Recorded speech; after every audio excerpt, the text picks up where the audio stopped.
Agrocreativo presenta Cultivando Ideas, el podcast de agronegocios. Hola, ¿cómo están? Bienvenidos a un episodio más de Cultivando Ideas. Yo soy Paco Miescua y está con nosotros Ceci Arista. Ceci, ¿qué tal? ¿Cómo estás? Bienvenida. Hola, ¿qué tal, Paco? Pues muy contenta y muy agradecida por esta invitación.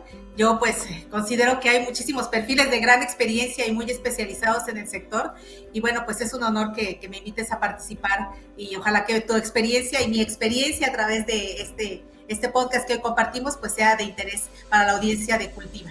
Estoy segurísimo que así será y digo, tú llevas más de 22 años, ¿no? En cuestión de creación, divulgando contenidos, ¿no? Del sector agrícola, entonces creo que en esos 22 años tienes mucho que contarnos de lo que has aprendido del sector agrícola, de lo que has visto, del mismo crecimiento que te ha tocado experimentar, y hasta ahí vamos. Pero si quieres, Ceci, comenzamos un poquito de atrás para adelante. Cuéntanos, ¿cuál es tu primer recuerdo de la agricultura? Mi primer recuerdo de la agricultura, bueno, mira, definitivamente para cada que recuerdo algo que me impulsó o que me vinculó al sector agrícola, tendría que hablar que es definitivamente el pueblo de mi papi, ¿no? Algo que le agradezco profundamente a mi papá y que me dejó como legado y que es parte de mi consuelo ahora que ya no está, es el habernos regalado grandes momentos y estampas del campo. El habernos sacado de la urbanidad, porque bueno, yo soy nacida en la Ciudad de México y mis hermanas y yo nacimos en la Ciudad de México y mi papi, mi patuguita, como yo le decía, tuvo la gran sensibilidad de presentarnos y de compartirnos ese cariño a la ruralidad en la que habita el agro. Y mira que la ruralidad, Paco, no es para todos, no la gozan todos, yo sí. A mí me impacta lo verde, me gusta el olor a tierra, me emociona ver un mercado lleno de colores, me sorprende ver que crece alimento de una semillita, me conmueve ver todo el gran trabajo que se hace en el campo para alimentarnos. Y desde otra perspectiva, pues también me entristece profundamente que siendo una actividad tan bonita, tan dura, no sea retribuible de manera rentable. Me entristece mucho que sea para miles de productores pues una actividad de subsistencia y me entristece que además de eso no haya la suficiente educación y a veces la suficiente conciencia, tanto para pequeños como para medianos productores, para producir un campo con más recursos, ¿no? Un campo que debe ser cuidado en todos sus recursos naturales, en toda su biodiversidad, bosques, espacios, ¿no? Entonces, ¿cuál es mi primer recuerdo? Pues las estampas de la ruralidad que mi papá nos regaló de su pueblo. Sí, totalmente de acuerdo, esas estampas se quedan siempre marcadas, ¿no? En la memoria de uno. Y lo que decías de los productores, ¿no? Tan solo hace, que será 6, 7 semanas, no sé si te acuerdas, en Alemania, que hubo una serie de manifestaciones de productores cerrando accesos a Berlín, a ciudades importantes, exigiendo, ¿no? Que tuvieran las condiciones adecuadas para poder trabajar el campo y para poder ganar bien de ello. Aquí en México, pues estamos años luz de esa unión y esa organización de los productores para exigir todo esto, y es algo que realmente ojalá pueda suceder pronto y que yo creo que ahorita en la plática vamos a retomar, ¿no? Qué cositas nos podría llevar hacia eso, ¿no? Claro, en Berlín, como en todos lados, y sí, nosotros también tenemos esa capacidad de movilización en el campo. Sí. Pero falta igual la exigencia, ¿no? De esas condiciones que puedan ayudar a que realmente sea negocio y no actividad de subsistencia, como muchas veces pasa, ¿no? Yo creo que organización, Paco, porque finalmente la exigencia sí hay, pero cuando la exigencia no es organizada ni tiene un propósito claro hacia que impacte esa parte del desarrollo y se desvía con otros temas, entonces es cuando se pone pesado, ¿no? Pero claro, yo creo que la exigencia sí hay, lo que no hay es la organización y el propósito claro. Exacto, totalmente de acuerdo contigo. Oye, y de aquellas primeras memorias, ¿no? De estos paisajes que nos cuentas, a que empiezas a tu vida profesional, cuéntanos un poquito qué estudias, por qué decides estudiar lo que estudias, dónde lo estudias, cómo se fue desarrollando los inicios de tu carrera. Fíjate que yo particularmente no soy agrónoma, ¿no? Pero trabajo diario y desde hace 22 años, como decías, en el sector. Y mira, quizás en ese sentido debiera decir que mi vocación o mi expertise está en realidad en el mundo de la comunicación. Y el mundo de la comunicación es tratar de poner en común lo que de entrada se encuentra sujeto a la interpretación. O sea, todo, porque todo lo que decimos es sujeto de interpretación. Pero hay temas que además son complejos de interpretar, como son los temas que tienen que ver con la agricultura. Y no solo con la agricultura, sino con todo el sector agroalimentario, ¿no? De manera que puedo decirte que mi vocación o parte de mi gusto, como empecé en la agricultura, es el buscar poner en común ese mundo complejo que abarca muchas cadenas de valor, que abarca muchas experiencias productivas, muchas experiencias de negocio, y en donde además todos tenemos mucho que ver, ¿no? Porque todos comemos, para empezar, ¿no? Claro. Hay un documento que a mí me gusta mucho, que recientemente publicó el Consejo Nacional Agropecuario, ahora en este febrero de 2024, que se llama Visión de Futuro. Y en ese documento se dice que, bueno, que al menos 25% de las personas en todo el mundo tenemos alguna relación súper directa con el sector agropecuario, ¿no? No solo porque comemos, sino porque tenemos una relación directa o indirecta. Todo lo que se hace en el sector agroalimentario, Paco, impacta la vida del mundo entero, no solo de los seres humanos, no solo de lo que producimos, ¿no? Sino porque nos valemos de los recursos naturales para producir lo que comemos, que están en el planeta. Así que bueno, pues ya sabemos que es un sector complejo, y yo creo que dentro de mis primeras visiones por querer dedicarme a la parte del campo, independientemente del trabajo, fue esta parte, ¿no? De decir, todos estamos súper relacionados, quiero poner en común el lenguaje del complejo mundo de la agricultura hacia las demás personas, ¿no? Oye, esa es una visión bien bonita y bien interesante, y con mucho por trabajar y por hacer, ¿eh? Fíjate que sí. Definitivamente, fíjate, yo de manera formal llevo 22 años trabajando en los fideicomisos instituidos en relación con la agricultura, FIRA, que es la banca de fomento nacional para los sectores agropecuario, forestal, pesquero y el medio rural de México. Sin embargo, como soy comunicóloga y muchos comunicólogos de mi tiempo iniciamos laborando en el periodismo, no sé tú, pero pues casi todos en ese tiempo salíamos muy influenciados de la parte de los medios de comunicación, pues desde joven empecé a reportear, y uno de los sectores o de las fuentes informativas que cubrí en diferentes medios de comunicación fue precisamente el sector agro. Ok. Oye, platícame, de reporteo que hacías, ¿seguías en Ciudad de México? ¿Ya estabas en alguna otra ciudad? ¿Dónde fueron esas experiencias de reportar en sector agro?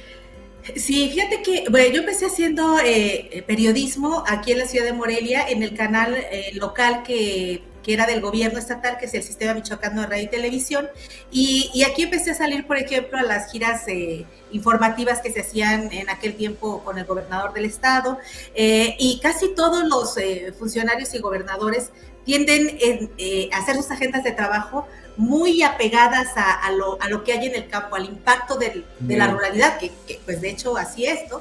Entonces empecé primero en el Sistema Michoacano de Radio y Televisión, después me fui a la Ciudad de México, estudié Ciencias de la Comunicación en la Universidad Autónoma Metropolitana, me dediqué varios años a la publicidad, y cuando regresé a Michoacán empecé en los canales locales, en Televisa, en La Voz de Michoacán, en El Sol de Morelia.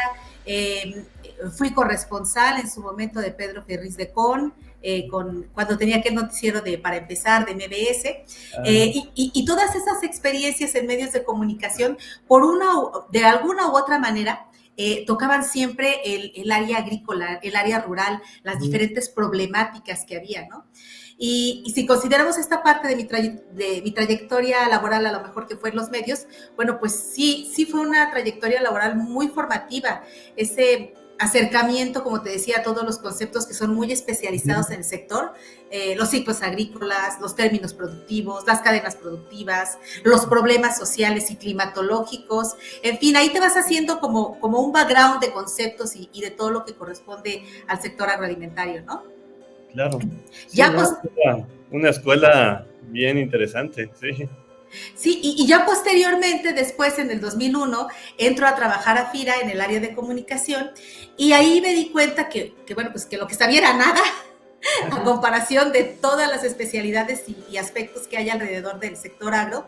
Y tuve la gran fortuna de trabajar con compañeros, tengo la gran fortuna de trabajar con compañeros muy profesionales, muy capaces, de los que fui aprendiendo y de los que sigo aprendiendo cada día y que me fueron inspirando a contar historias en el sector, ¿no?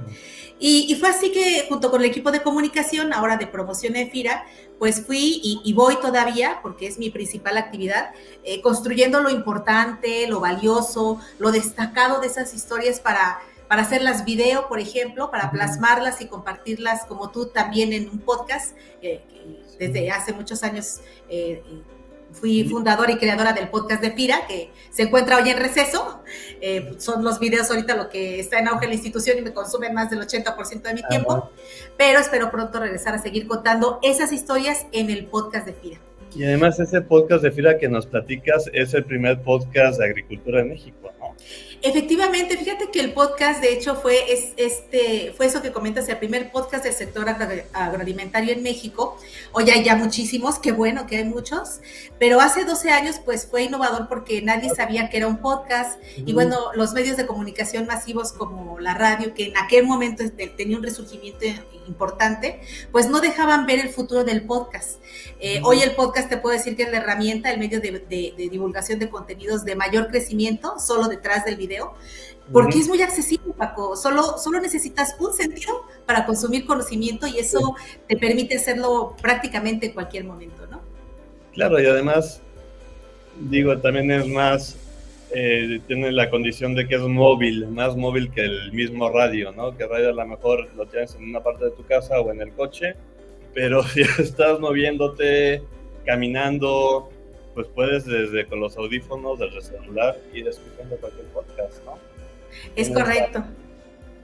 Cuestión de movilidad bastante interesante. Oye, qué padre. Y además en estos 21, 22 años, ¿no? Que llevas en comunicación social de FIRA contando historias, me imagino que tienes una cantidad, por un lado, de anécdotas y por otro lado, de conocimientos adquiridos al preparar todas estas historias que vas desarrollando y contando a través de tus distintos canales, ¿no? O sea, sí, realmente es una oportunidad para hacer una maestría del agro, ¿no? Del sector agrícola en México. Aprendes mucho, Paco, y como bien dices, pues va uno en cada una de estas historias dándose cuenta de la verdadera realidad del campo en muchos aspectos, ¿no? Anécdotas muy importantes en donde vimos crecer comunidades a partir de la transferencia de tecnología. FIRA, además de dar crédito, garantías, apoyos al sector, también hace transferencias de tecnología. Entonces, en esa parte, pues he aprendido mucho, he tenido muchas anécdotas, muchas historias en donde ves verdaderamente el impacto que tiene. A veces un pequeño apoyo, un impulso, un crédito, y eso pues la verdad es que llena la vida de cualquiera, ver cómo puede crecer una familia o una comunidad. Oye, Ceci, además coincide, ¿no? En estos 22 años que te ha tocado contar historias, con el crecimiento de Internet, el nacimiento de las redes sociales, que cambió muchísimas industrias, que ha cambiado pues, la manera en que vivimos, nos comunicamos diariamente.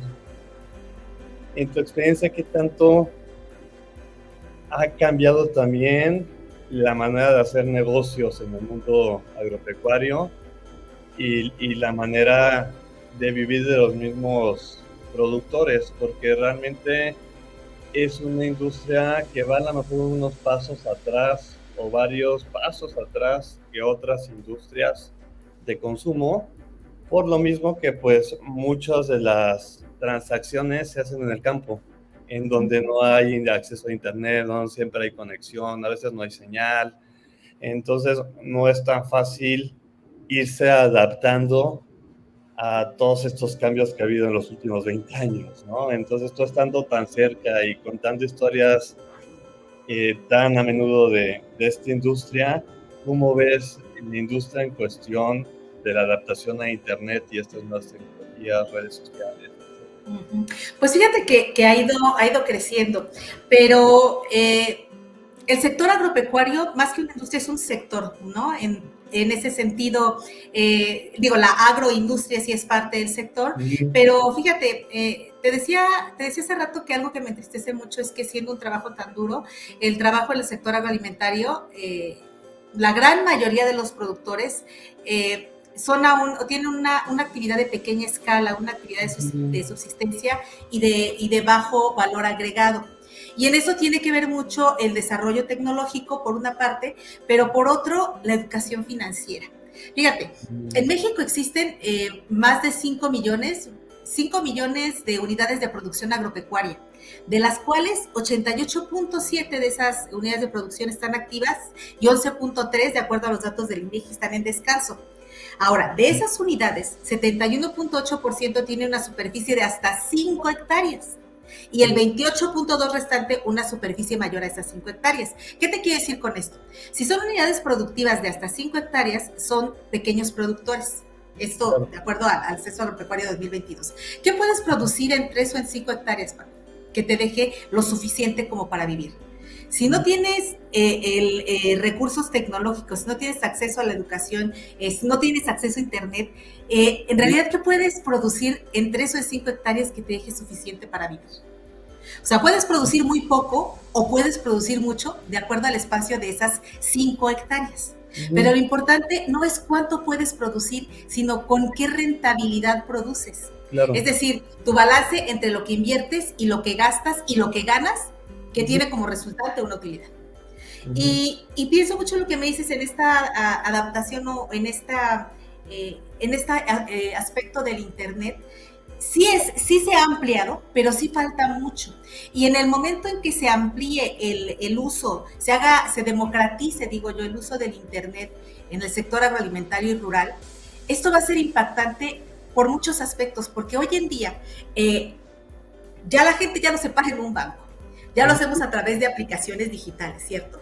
Entonces, imagínate un sector rural en donde llegue una señal de Internet, un productor con un teléfono inteligente, que ya los hay muchos, que sepan hacer transacciones a través de una aplicación de Internet. Claro. En donde hay muchas empresas ya que tienen calificaciones o scores de crédito a través de una plataforma en donde tú puedes consultar si eres o no eres sujeto de crédito. Es a lo que me refiero. Y desafortunadamente hay miles de productores en México y en América Latina que al no tener acceso a Internet, pues no tienen esa posibilidad de insertarse también al crédito, que es una parte muy importante. Y en ese sentido, pues hay muchos aspectos que pegan en la parte del crédito, ¿no? Y uno de esos que es muy importante, por ejemplo, es la rentabilidad.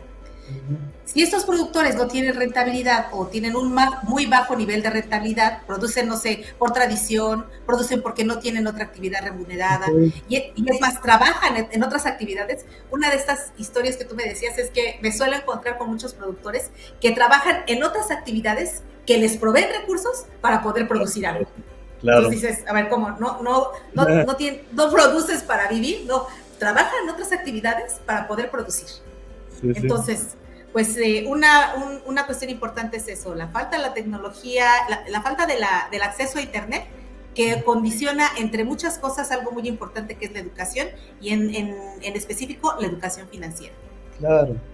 Sí, ya nos vamos a lo mejor a otra parte de la cadena, ¿no? Además de los productores, no sé, todos los distribuidores, fabricantes de productos para el mismo campo, esa educación financiera también se nota, ¿no? Hay muchos, se nota que hay áreas de oportunidad, ¿no? O sea, hay muchos a lo mejor que necesitan un crédito, pero no tienen contabilidad o estados financieros, ¿no? Que puedan apoyarlos, ¿no? A que sea más ágil el proceso.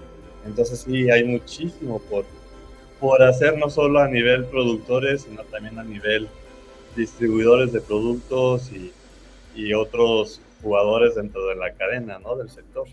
Exacto, Paco. Y eso es efectivamente lo que impacta mucho. Para mí, la parte de la educación financiera, porque es falta de conocimiento. Esa falta de educación financiera para saber como productor de entrada si la inversión que vas a hacer va a dar una utilidad, costo-beneficio, y pensar que, por ejemplo, si logra tener una utilidad, que esa utilidad les dé para volver a invertir y volver a generar de utilidad.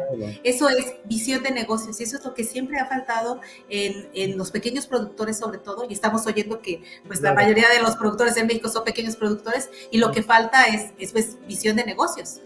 Y a eso agrégale, por ejemplo, que los insumos que se utilizan en la agricultura son escasos, tienen constantes fluctuaciones de precios, que la agricultura es un negocio de oportunidad y de precisión. Oportunidad, porque tienes un margen de tiempo donde sí o sí tienes que hacer las labores productivas. Y de precisión, porque si no sabes bien cómo usar tus insumos, o te faltan, o lo desperdicias, eso también es dinero. O te o te ayuda a producir más, sí. Exacto, y es dinero que frecuentemente, pues, si lo desperdicias porque por la falta de saber cómo utilizar tus insumos, pues no tienes para invertir y vas a necesitar un crédito, ¿no? Y crédito que no puedes obtener porque no eres sujeto de financiamiento por parte de los mayores prestamistas del mundo, que son los bancos que no te prestan si no tienes garantías, por lo general son garantías hipotecarias, y por supuesto, pues les tienes que demostrar que eres rentable. O sea, el banco te va a pedir información que le permita conocer tu estado financiero, cuánto ganas, cuánto gastas, cuánto compras, cuánto vendes, a quién le vendes. Y si no lo sabes, si no lo llevas al día, o si lo llevas en una libretita donde una vez apuntas y otro no, se resumen es educación financiera para la inclusión financiera, ¿no? Y además también es un sector con factores de riesgo externos que no se pueden controlar, como es la situación climatológica, ¿no? Si de repente hay sequía o llueve de más o un sol muy seco o un sol no, dependiendo del cultivo y la etapa de cultivo, si no tienes ciertas cuestiones climatológicas, pues puede que se merme o se aumente la producción también, ¿no? Dos desafíos clave que enfrenta el campo básicamente son eso. Hoy la disponibilidad de agua y otro la adopción de tecnología digital a través de internet y la biotecnología, lo que estás comentando, que en este momento son muy fuertes por el impacto que está teniendo el cambio climático en todo el mundo, ¿no? Pero especialmente en México que estamos sufriendo pues una de las peores sequías ya anunciadas de la historia en nuestro país. Sí, no es una situación fácil, nada fácil. Y ahorita vemos, digamos, por ponerlo de una perspectiva positiva, ¿no? Áreas de oportunidad, como vimos, ¿no? La cuestión tecnológica y climatológica.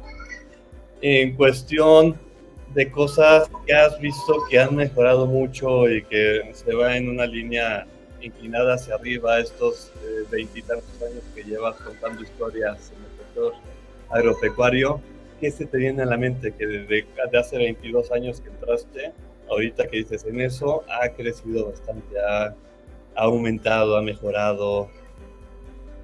Fíjate, ahorita estaba pensando esto que me preguntas y todos los países tenemos muy presentes esta parte de la agenda del desarrollo sostenible, ¿no? De la Agenda 2030 del desarrollo sostenible.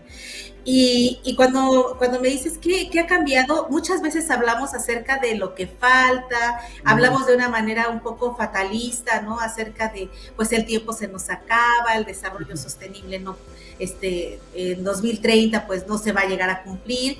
Y hace poco veía yo un documento en donde México reportaba un avance o sus avances hacia la ONU y decía que México tiene un 69.7 en general del cumplimiento de todos los objetivos de desarrollo sostenible, pero en el sector agro tenemos un 72% de avance en el cumplimiento de esos objetivos. ¿Y por qué es importante decir o señalar ese 72% de avance, que además está arriba del promedio país? Porque sí se están haciendo cosas, o sea, sí se está cambiando. Falta mucho por hacer, sin duda, eso no me queda duda, pero lo importante es que sí estamos haciendo algo desde el agro para poder mejorar, ¿no? ¿Qué tendríamos o qué necesidad habría de poner foco? Pues yo te diría que muchos aspectos, ¿no? Hoy en día a lo mejor nos sentimos como una potencia hortofrutícola, por ejemplo, y no estamos viendo cómo viene Chile, cómo viene Perú, cómo viene incluso Argentina, y en ese mismo barco hemos ganado competitividad en algunos aspectos, por ejemplo, en el sector hortofrutícola, pero seguimos a la saga en otros aspectos, como por ejemplo el ganadero, el sector porcícola, ¿no? Entonces, ¿qué ha cambiado? Pues ha cambiado mucho la manera en la que los productores están empezando a concebir la agricultura como un negocio, es cierto, ha cambiado definitivamente la parte tecnológica, hoy en día es algo a lo que nos tenemos que insertar, y algo que también tendría que estar cambiando y que ha avanzado, sí, no mucho, pero ha avanzado, es la parte financiera. Nosotros analizábamos hace tiempo entre los datos del censo agropecuario, los resultados oportunos. Fíjate, un dato interesante. De las unidades de producción que hay en México, que son pequeñas, medianas, grandes, hubo un incremento en estos últimos 15 años en el acceso al crédito. En el 2007, el número de unidades de producción con crédito era como alrededor de 159,000 unidades. En 2002, de las más de 4,444,000 unidades de producción rural, 281,000, que son todavía pocas, solicitaron un crédito. Y de esas 281 que solicitaron un crédito, 265,500 lo obtuvieron. ¿Qué te quiero decir? Más del 97% de las unidades de producción que solicitaron crédito sí lo obtienen. El problema es que son más de 4 millones, es decir, en el país solo 5.9 piden y obtienen crédito. Ahí tenemos algo que ha cambiado, pero que necesita cambiar radicalmente, y que es la demanda de crédito. O sea, no es que no lo puedan obtener, es que no lo solicitan los productores. Entonces, en esa parte, pues sí, hay muchísimo que se puede hacer, ¿no? Que ha cambiado, pero que tiene que mejorar. Claro, y ahí está no solo la educación financiera que hablamos hace ratito, sino también otros muchos factores de capacitación enfocados pues al crecimiento mismo del negocio, de la persona, ¿no? Hace ratito me decías, hoy hay algunos agricultores o productores más bien, que tienen otros trabajos para poder producir, ¿no? Falta a lo mejor ahí quien le diga, oye, mira, si pides un crédito, ¿no? Te va a ayudar a poder tener mayor capacidad de producción y por ende tal vez mayores ingresos al final, y poco a poco hacer negocio tu producción y no tener que estar dedicando tiempo a lo mejor a otros trabajos y poder dedicar el tiempo 100% a la producción, ¿no? Es correcto. Como esa visión de por qué el crédito, ¿no? Porque a veces el crédito está en nuestra mente como algo negativo, ¿no? Algo que nos vamos a endeudar, pero no lo vemos como una inversión que nos va a permitir crecer el negocio, ¿no? Es correcto, decía un director de FIRA de hace años, pues el crédito es una palanca de desarrollo, pero esa palanca no se acciona solita, tiene que venir con un vínculo de capacitación, de transferencia, una parte importante que es el cambio de cultura, ¿no? Además de la cuestión financiera está eso también, Paco, la cultura de producir sin dañar, el reto de la sostenibilidad. Claro. Digo, son muchísimos aspectos en el sector, ¿no? Pero esta parte de producir sin dañar, y ahora con lo que comentábamos hace un momento acerca de lo del cambio climático y todo, es un gran reto. Sin suelo, sin agua, sin regeneración de suelo, ¿qué produces? ¿Dónde produces? ¿Qué se requiere para mejorar esa eficiencia en el uso de los recursos? Es decir, cuadrar todo el tiempo esta ecuación para que la eficiencia también sume a la productividad, ¿no? Y fíjate, para tener un panorama así fabuloso de todo lo que es necesario cambiar, mejorar, lo que se necesita en el sector agroalimentario mexicano, me gusta mucho este estudio de visión de futuro que el CNA acaba de publicar, porque de verdad encuentras información sorprendente, encuentras información muy actual, muy razonada, muy propositiva de muchos de los aspectos que necesitan mejorarse en el sector agroalimentario, pero que yo coincidiría como lo apunta la CNA, lo que urge es desarrollar completamente un modelo de política pública que sea estratégico en el agro, que sea orientado hacia el futuro, que tenga todas estas aspectos, estas dimensiones contenidas, y que sí se están trabajando con muchos actores, además del CNA, por supuesto, ¿no? Y ese modelo de política pública tendría que trabajar en la dimensión económica y productiva en el campo, tendría que trabajar en la dimensión social, ¿no? Cuidando el crecimiento y el desarrollo de las comunidades. Tendría que trabajar en una dimensión institucional en donde estuvieran alineadas todas aquellas instituciones que tienen impacto en el sector agroalimentario. Y finalmente, esta dimensión de sostenibilidad y de desarrollo tecnológico que hablábamos, ¿no? Teniendo en cuenta todas estas 4 dimensiones y todo lo que requieren, bueno, pues estaríamos hablando de que el agro sería otra cuestión, ¿no? Y sí vamos avanzando, no al nivel, pero sí vamos avanzando. Sí, como bien decías, hay muchísimas cosas que se han hecho, pero muchas otras tantas por hacerse, ¿no? Es correcto. Y esa es la parte interesante. Yo pienso en el agro, es un sector que impacta de muchas maneras a otros sectores también incluso, y bueno, pues hoy en día lo que tendríamos que estar muy, muy enfocados en esta parte de mejorar todos los criterios medioambientales, ¿no? En los que siento que se nos fue el tiempo volando, ¿no? Quedaron 1000 temas por abordar, nos fuimos por arribita de muchos temas. Igual estaría yo encantado, ¿no? De que más adelante nos vuelvas a visitar y podamos ir profundizando sobre otros temas. Claro.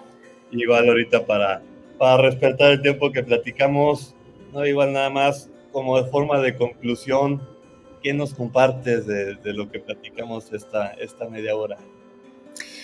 Pues justo eso, Paco. Creo que uno de los grandes retos entre todos los que estábamos hablando, y uno muy vigente ahorita porque estamos en un cambio tecnológico muy importante en todos los sectores, el sector agroalimentario no podía quedarse atrás, justo es eso, ¿no? Que el acceso a todas las tecnologías 4.0 en el agro necesita, Paco, ser ampliamente difundida. Necesitan nuestros productores tener un acceso igualitario, tener un acceso equitativo, que así como en los años de la Revolución Verde que nos enfocamos en producir más y que se abrió el crédito para inversión, que se abrió la modernización tecnológica, el extensionismo, por ejemplo, con amplios recursos y con programas para la asistencia técnica. Hoy, en este momento, estamos en la coyuntura de eficientar nuestros recursos naturales, de preservar el planeta y de convertirnos entre todos en parte de esa cruzada, le digo yo, de extender los recursos digitales, de propiciar que los recursos económicos vayan a apoyar el conocimiento y el acceso a las nuevas tecnologías y a fomentar la sostenibilidad en el sector. Para mí son 2 aspectos súper importantes. Nuevas tecnologías, sostenibilidad en el sector y seguir fomentando además que haya la vocación de muchos agrónomos que hoy pueden insertarse al sector agroalimentario y dar muchísimo, ¿no? Sí, la verdad el aporte que hacen los agrónomos es fuerte y justamente ayuda a esos 2 puntos que decías, ¿no? Tecnología y sustentabilidad. Totalmente de acuerdo. Es correcto, Paco. Pues muchísimas gracias, Ceci, realmente muy amena la plática, te digo, me quedé con ganas de seguirla, ya tendremos oportunidad. Gente que nos esté escuchando, que esté interesada en asesorías para créditos, en saber un poco más qué tienen que tener, vale la redundancia, para ser candidato, ¿no? A un crédito, ¿qué les recomiendas buscar? ¿Alguna página web donde los podamos mandar? ¿Alguna recomendación tuya? Hay mucha información sobre todo, pero yo creo que la mejor información es poder acercarte a las instituciones en el sector agroalimentario. FIRA es una de ellas, pero bueno, hay en misma SADER, en la Secretaría de Agricultura y Desarrollo Rural, hay también información para productores y quien esté interesado en mejorar su productividad, obtener crédito, hay muchísimas, ¿no? La página de internet de FIRA es www.fira.gov.mx, ahí se puede encontrar información acerca de los servicios que proporciona la institución. Y bueno, pues también lo que les recomendaría muchísimo es esa parte, poner la atención en el registro de sus gastos y de sus salidas y sus entradas, ¿no? Ordenar la parte de lo que es la información financiera es básica, Paco, para poder acercarte a las instituciones financieras, demostrar que lo tuyo es negocio, que puede ser rentable, ¿no? Sí. Y ese es un consejo buenísimo para cualquier tipo de negocio. Vale, pues muchísimas gracias, Ceci. No, al contrario, Paco, la verdad es que la privilegiada soy yo y bueno, deseando que con parte de lo que hemos platicado el día de hoy sea de utilidad para la audiencia de Cultivando Ideas. Estoy segurísimo que así lo será y muchísimas gracias por estar aquí con nosotros. Esto fue Cultivando Ideas, un podcast de agronegocios. Gracias.